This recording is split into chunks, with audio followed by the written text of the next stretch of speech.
Doutor, a doença de Parkinson, ela passa a ser uma doença que deve ser tratada por outros profissionais? Com certeza. Por exemplo, o neurologista tem que, além de fazer o diagnóstico e conduzir o tratamento, saber orientar o paciente a procurar outros profissionais para tratar e controlar outros sintomas. É muito comum que a gente veja associado, até mesmo nas fases pré-motoras, a depressão, e o tratamento da depressão pode melhorar em muito a qualidade de vida do paciente, melhora a própria queixa de dor. Muitas vezes a queixa de dor é aumentada num paciente que tem um humor deprimido. O fisioterapeuta, para tratar a questão da marcha, do equilíbrio, evitar as quedas, etc. A família se envolver para ter a casa também preparada para isso, para evitar que o paciente tenha situações de risco no domicílio, que é o lugar em que mais acontece complicações do tipo quedas, fraturas, etc.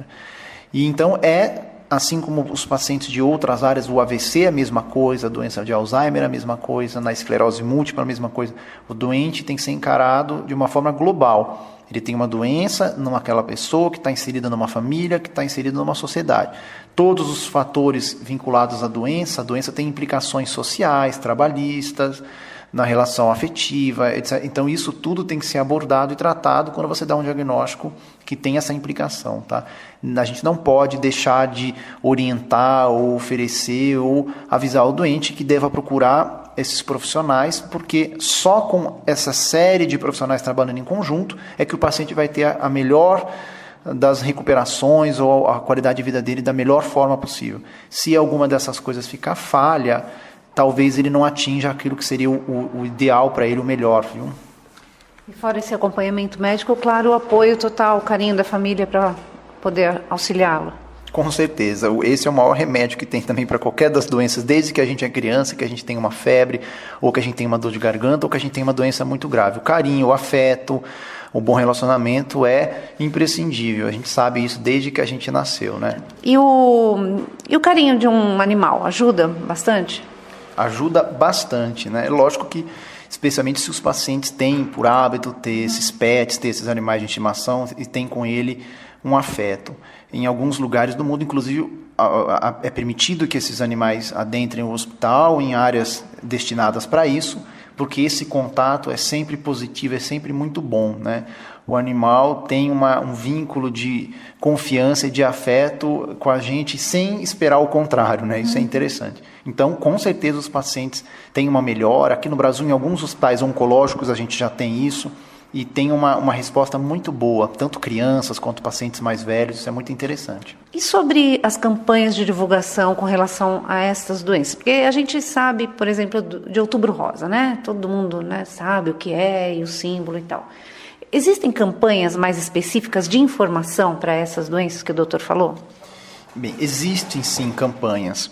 A própria Academia Brasileira de Neurologia organiza um cronograma anual em que ela faz campanhas de prevenção para isso. Ocorre que muitas vezes o espaço midiático não é interessante e às vezes não chega essa informação com a mesma penetração que chega, por exemplo, o Outubro Rosa ou outras campanhas conhecidas, as campanhas de prevenção do HIV ou do câncer de próstata. Claro que essas outras doenças são doenças que também têm são doenças sérias, que envolvem a população também de uma forma com uma frequência aumentada.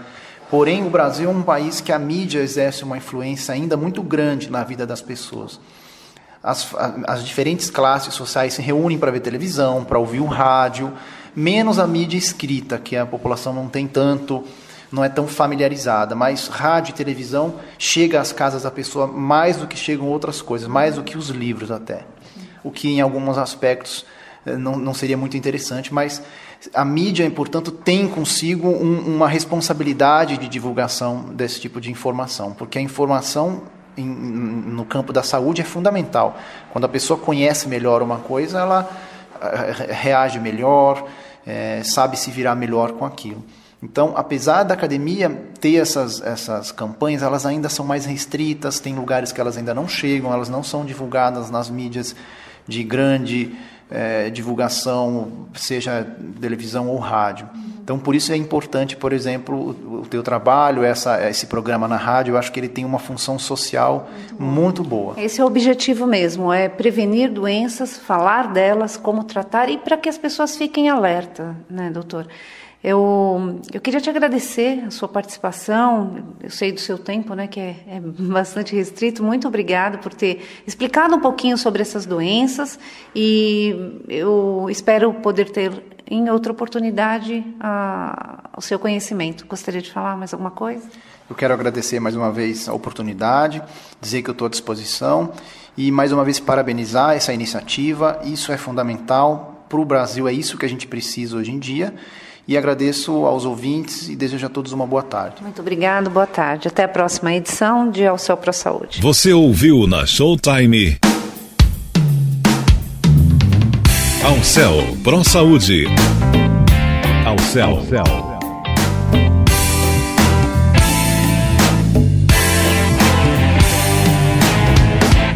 Ao Céu Pro Saúde.